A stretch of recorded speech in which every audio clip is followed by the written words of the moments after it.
nubwo bwose nyine bariya iyo bashyushye cyane bishe Kizito muzaze mumuhorere kuvuga gusa muvuga ubusa niko barizwe niyo mashereka bose ntushobora kugira ngo ufate umwana w'imbwa umuhindure umwana w'inka bamaze imyaka 100 ari imbwa njyewe ndabivuga simbitinya murabyumva iyo umuntu wamuhaye ubutegetsi umubirya agaha umutegetsi umuteruzi w'ikibindi w'umugaragu akamugira umuntu resulta niziriye njyewe ndabivuga rwose nemye sindimino ikindi guhangana mpora mbivuga buri munsi bazaze turahari twarabyaye dufite abana abasore beza b'ibigango bazongere genda bibabwiye kandi nzi ko benshi muriho mu nyumva mubiza mu bijyane muzaze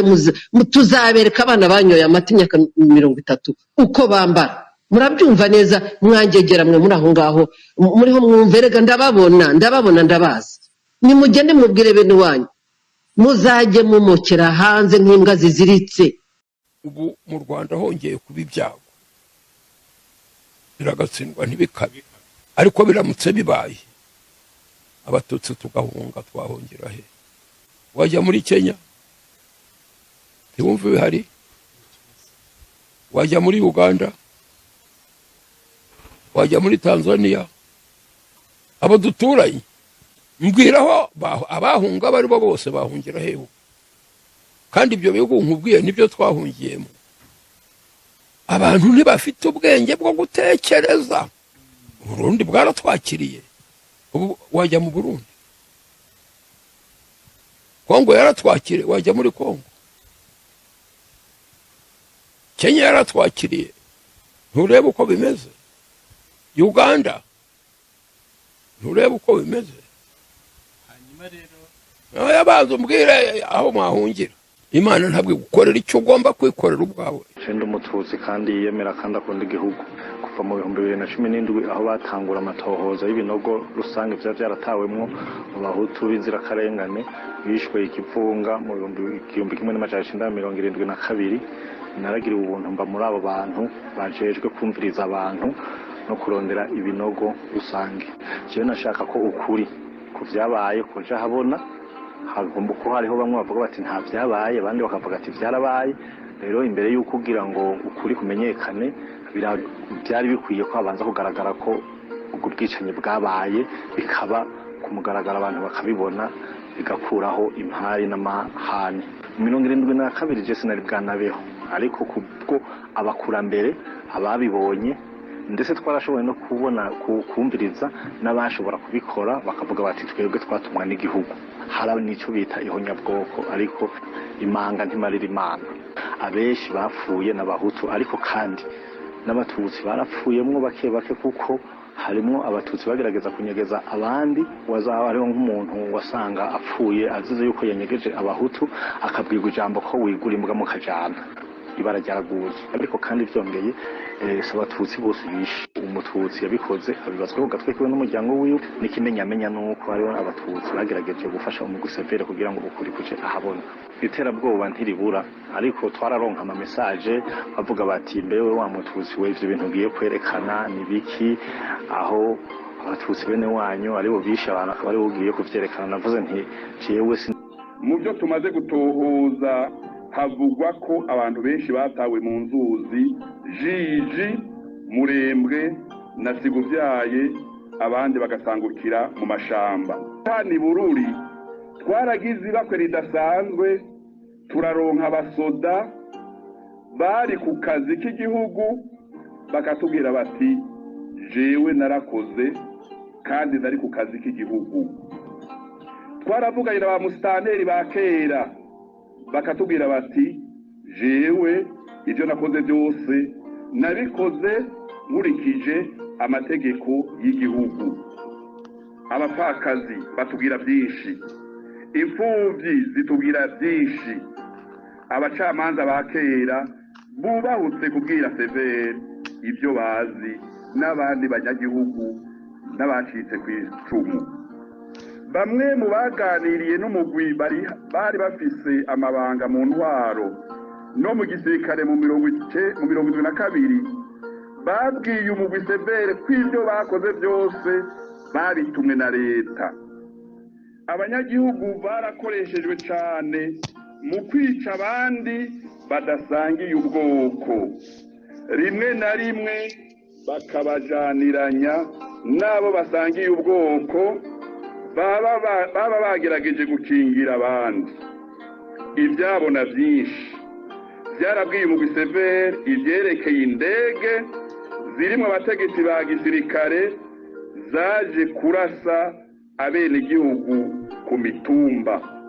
Izo nkuru twazironse ngaha kugira tuzironka muri komine ya Vyanda. Abantu bishwe abamenja barasahuwe cyane inka, amatongo, ibitungwa bito bito, amazu n'imangazini. Ku mutumba wa Mahonda muri komine Bururi hari umututsi yanyegeje abahutu abakuye mu minwe y'abagiye kubagandagura, aca batunga iwe gushika ugwimo ruhere.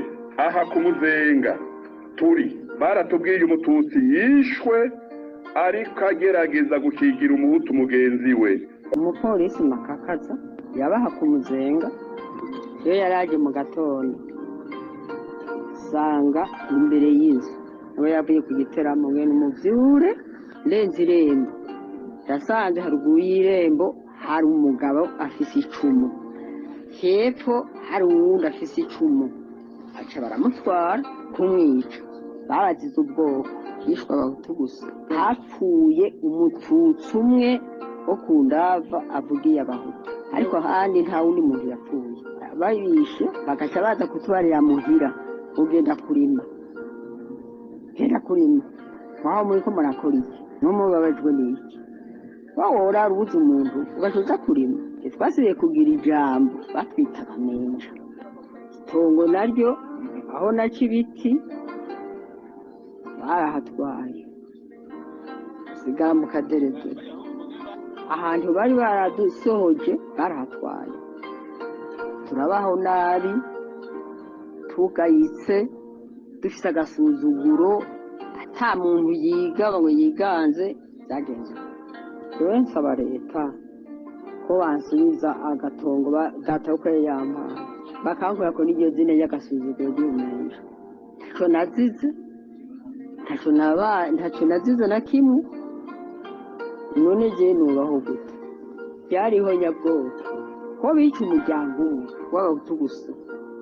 Dusaba leta itugarukirako ikemezeho nyabwoko. Ndavye abishwe en grande partie novuga yuko au départ novuga ati d'abord ryariho nyabwenge, kuko bari abantu bose baciye ubwenge bishwe gusumba abandi, kuko bahuye n'umuntu ataciye mu ishuri ni gake biyumvira kumutwara, kuko amapere ya mbere liste bazana ku mitumba bari abantu bize gusa, bari baraselection, kuko ayo maliste yari yakozwe imbere y'igihe, imbere yuko baza kubafata ngo babatware. Ku bari batwegereye n'amatoza twagiye turagira, abahutu nibo bishwe cyane ngaha muri kano karere nk'ahandi. Umututsi ashobora kuba yari yishwe yoba yazize ko yanyegeje abahutu, kujya umukuru w'umugwi severe ku rwego rw'igihugu yabivuze. Hariho laboratoire, ikintu bita laboratoire, utayigiyemo niho bimenye. Icyo tuzi gusa n'abaje kubatora, kuko waje kumutora yaba inyuma yacu ngaho yitwa Makakaza, niryo zina twakoze twumva, sinzaniye amazina. Icyo nzi gusa nuko yari yataye urugo rw'iwe Vyanda aza gucura umugore wo ngaha. Igikenewe rero je nibaza leta yoraba ingene iri gufashe kugira ngo ayo mazina yagiye ku bantu nkayo abavako, hanyuma hakaboneka itegeko ridukura kwico cyeyi.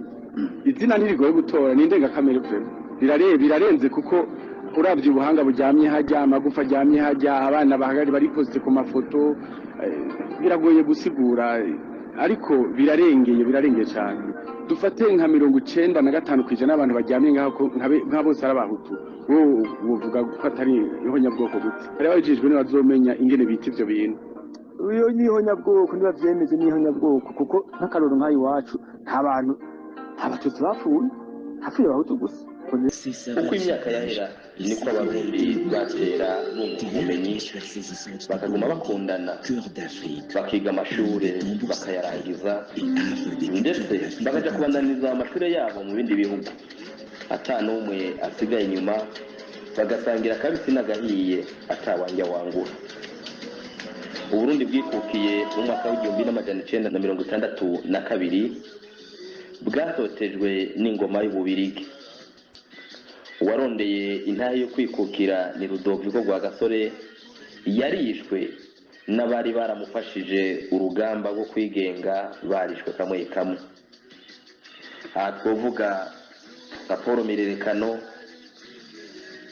Pierre Ngendandumwe n'abandi. Uburundi kuva bubaho kugeza mu mwaka w'1966 bwari bufise intwaro ya cami.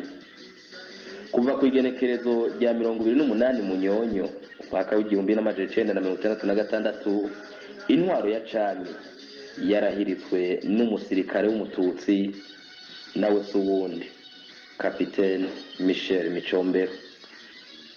Kuva ku iyo tarike Uburundi bwatanguye guhindura ishusho bwahorana. Abarundi bari basanzwe bafise ubwoko ariko ntibicana babupfuye, kuko mu mashuri nk'uko nabikubwiye canke mu mirimo itandukanye bose baricarana bakaganira nta wajya uwundi urwara. Kuva ku ntwaro ya Michel Micombero n'akagwi kiwe k'abatutsi bahima bava Bururi, ibintu byaciye bitangura guhinduka. Abahutu n'abatutsi bahora basangira akabisi n'agahiye batanguye kurabana y'ingwe. Abahutu bari mu nzego zitandukanye batanguye kwicwa umwe. Abahutu n'abantu bakomeye bafise inguvu zo ku mubiri bakongera bakaba incabwenge.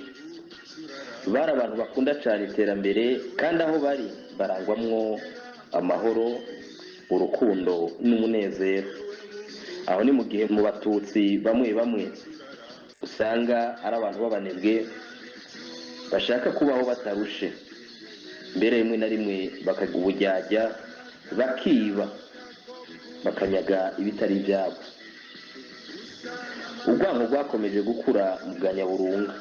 Umunsi urizina umututsi yitwa Temosi Mbananiye avuka mu ntara ya Bururi muri komine Matana. Uyo niwe yatanguje umugambi wo kumara abahutu babanje kubagiriza kubobisha abatutsi mu ntara ya Makamba. Uwo mugambi yarawushize mu ngiro. Ari umushikiranganje w'imigenderanire yo gufashanya ku Burundi n'amakungu niho yatangura ubwo bwicanyi. Ku itariki 29 z'ukwezi kwa kane umwaka w'1972 niho ibaranyezina ryagwa Ndizeye Karori, umwami wa nyuma w'u Burundi, yarishwe. Iryo joro nyene abatutsi b'abajerere bari barahawe inyigisho z'ukuntu bazotangura bafatanije n'abasirikare b'abatutsi babanje gufata abasirikare n'abapolisi b'abahutu barabica. Baciye birara mu bahutu ba civile igihugu cose, bafata zina muhutu wese yize, akorera leta, umunyeshure, umudandaza, umurimyi wa kijambere, uwufise inzu nziza. Umuhutu wese yitwa ko ateye imbere yarishwa atacamira. Kuva mu mpera z'ukwezi kwa kane gushika mu kwezi kw'indwi abahutu barenga 500 barishwe n'iyo ntwaro y'abatutsi b'abahima bari ku butegetsi. Ibyo bikaba byaranditswe n'ibinyamakuru bitandukanye, harimo n'abanditsi bigenga n'abaserukira ibihugu byabo ngaha mu Burundi. Twotanga akararo nk'ikinyamakuru Le Soir cyo mu Bubirigi, Le Figaro cyo mu Bubirigi nyene, The New York Times n'ibindi. Aba akaba ari n'umwanditsi yitwa Celine Cosette, yanditse ari ngaha mu Burundi yabonye ibyabaye. Ageze hanze iwabo muri Canada akaba yanditse avuga ati mu gitabo ciwe yahaye izina avuga ngo Comment secourir les Hutus du Burundi. Ni gute hotabagwa abahutu bo mu Burundi. Ico gihe ubuhiri, imbunda n'imipanga bikaba byako biratema bitongora birarika zina muhutu wese aho yari ari.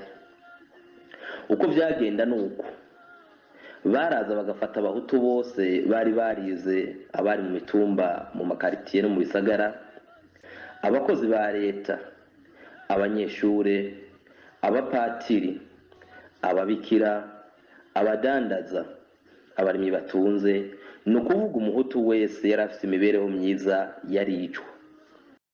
Babegeraniriza ku migwa mikuru y'amakomine, leta y'abo batutsi igacirungika imodoka ikabapakira.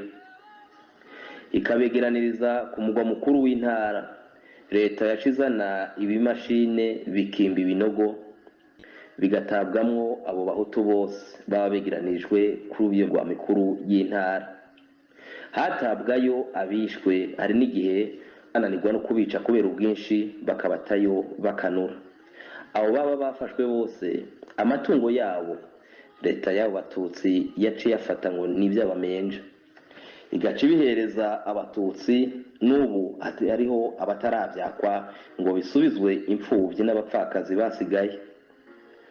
Abari abakozi ba leta baciye basubirizwa n'abatutsi b'abanyarwanda bari barahungiye ngaha mu Burundi kuva mu mwaka w'1959. Leta y'u Burundi yerutse gushiraho umugwi ujejwe kurondera ukuri no kunywanisha abarundi severe.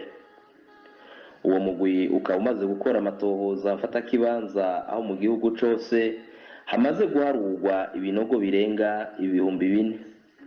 Kandi nk'uko uwo mugwi ubandanya bivuga ngo ivyo binogo bizorenga, kuko abenegihugu baguma babegera babamenyesha n'ibindi binogo batari bazi byatawemwo abahutu benshi mu mwaka wa 1972 n'inyuma yaho.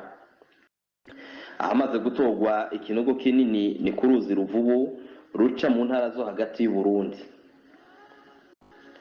Aha severe ikaba imaze kuhazura ibisigarira birenga 7,000, kandi n'ubu ikaba itaraheza, ikaba ikibandanya kuhakorera.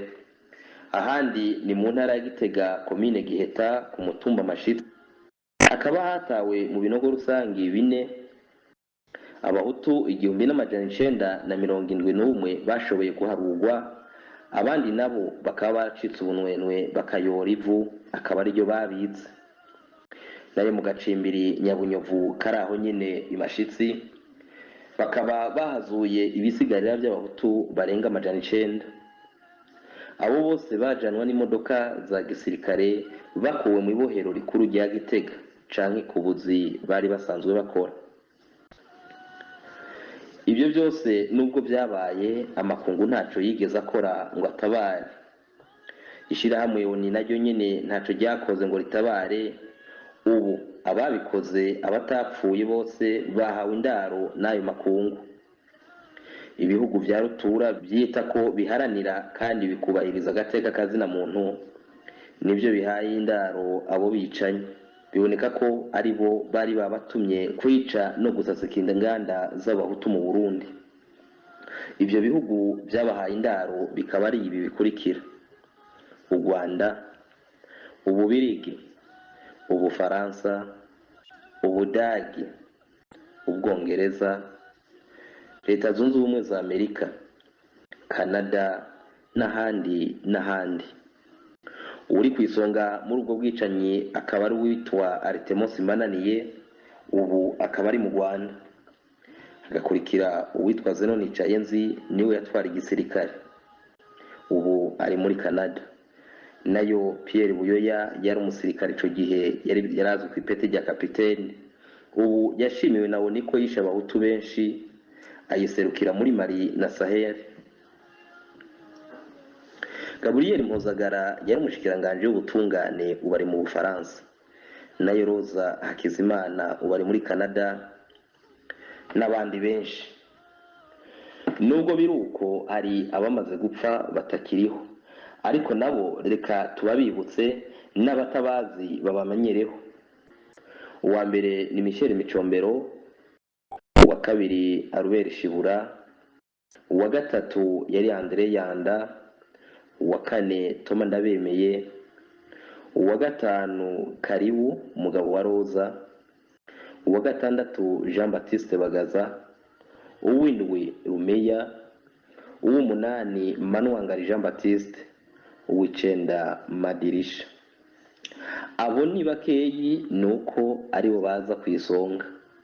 Hari n'abandi bakiriho nubwo bashaje ariko baracariho nabo nabo. Nyawakira Antoine yari musitanteri wa komine Vugizo mu 72. Uyu akaba yahamagaje abahutu bose bo muri komine ngo bamwitabe ngo hari inama ngo n'ikimuga bagiterure. Bamaze kwashika siko byagenze, batanguye kubegeraniriza ku kibuga maze akuramo abakecuru n'abatama bashaje cyane abashira ku ruhande. Abandi bose bakiri bato, imisore n'abagabo, abo bose barishwe. Ategeka ko umwanya bariko baricwa, abatari ko baricwa babakecuru nakubwira n'abatama bakoma amashi. Ibaze gukomera amashi uri karakugandagurira uwo wabyaye canke ukugandagurira umugabo wawe. Uwa kabiri ni Uwingoma Samuel, akaba yari guverineri wa Bururi. Niwe yamaze abanyeshure biga Ikiremba, Matana, Rutovu n'ahandi. Sindurije Jerome yari komanda w'ikambi ya Gitega. Uyu akaba ari we yamaze abahutu abiciwe ku Ruvubu, Nyambeho, Mashitsi na Nyabunyovu. Niwe yabica akaba naho kuja kubata mu binogo. Hari n'umugwi wari ujejwe gutegura ubwo bwicanyi witwa ko ari sentare. Uwo mugwi witwa ko ari sentare niwe waca imanza z'abahutu bose baja kwicwa bari mu nzego zikomeye za leta. Wari ugizwe n'abatutsi 5 n'abakaba ari abo. Komanda Nimubona Alex niwe yatwara iyo sentare. Jean Baptiste Bagaza ico gihe yari kapiteni akaba ari umucamanza muri iyo sentare. Kazatsa Charles ico gihe yari suriyetena nawe nyene yari umucamanza. Bernard Kiyibigi yarajejwe ministere public, umushikiriza amanza wa Republika. Nayo Kawunda Gregoire yari umwanditsi w'iyo sentare, umwe bita greffier mu rurimi rw'igifaransa. Abo nibo bari bajejwe gutanga amategeko kubaja kwicwa. Bose bagaca bagabura ubutunzi bwabo bahutu baba bamaze kuja kwicwa. Cane cane ubutunzi uyu mugwi wabangamira yaramazu n'amafaranga byari biri mu gisagara cane cane ca Bujumbura. Mbega noneho ni yo bitigeze imenya ko mu Burundi abahutu bariko barakorerwa ihonyabwoko? Mbega aho imaze kubimenya yakoze iki?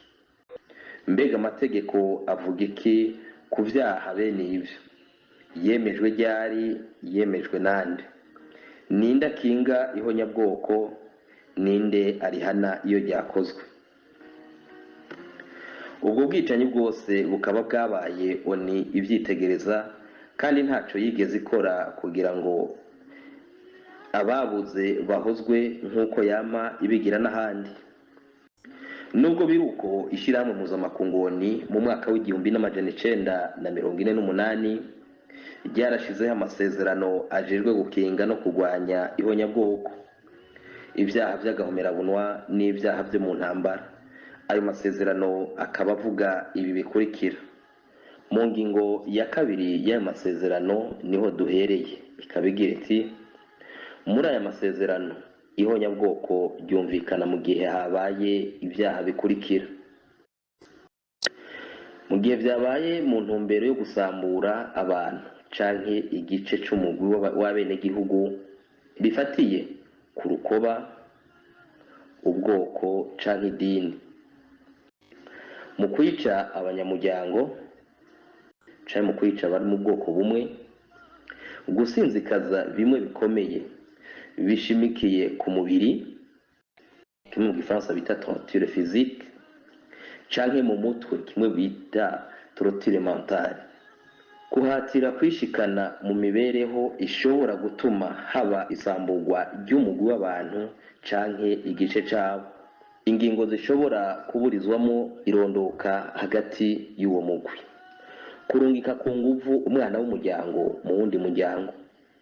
Aha kugira ngo bitahure neza, ni nk'abafasha abana b'abahutu bakabinyagira bakabajana mu batutsi, mbere bagashaka kubahindura n'imico n'imigenzo bakabagira abatutsi. byarabaye imakamba aho Nyawakira yaje kugandagura abo bahutu sinzi akabanyaga n'ibyabo. Yaciye agenda atwaye abana b'abigeme bakaba bakuriye iwe, akaba yavuye abakosha, n'ubu bakaba bataza bababyaye. Nyawakira bakaba bamufata nk'umubyeyi wabo. Ingingo ya 3, hazohanwa ibyaha n'ibikorwa bikurikira: ihonyabwoko, umumvikano ugamije gukora ihonyabwoko, guhamagarira gukora ihonyabwoko bikozwe ikibiriraho ku mugaragaro, igerageza ryo gukora ihonyabwoko, kwifatanya n'abandi mu gukora ihonyabwoko. Ingingo ya 4 ikaba ivuga iti: abantu bakoze ihonyabwoko canke kimwe mu byaha byatondagwe mu ngingo ya 3 bazohanwa, baba indongozi, abakozi ba leta canke abigenga. Ingingo ya 5 ikavuga uku: impande zumvikanye ko ziyemeje gufata hakurikijwe amabwirizwa nshingiro abagenga ingingo z'amategeko zikenewe kugira bashire mu ngiro ibyafunditswe muri ano masezerano. Uyu mwaka rero mu myaka 30 ishize ni mwaka hamwe n'abandi mu Rwanda n'abandi banyarwanda n'igihugu tugomba gushimira Imana.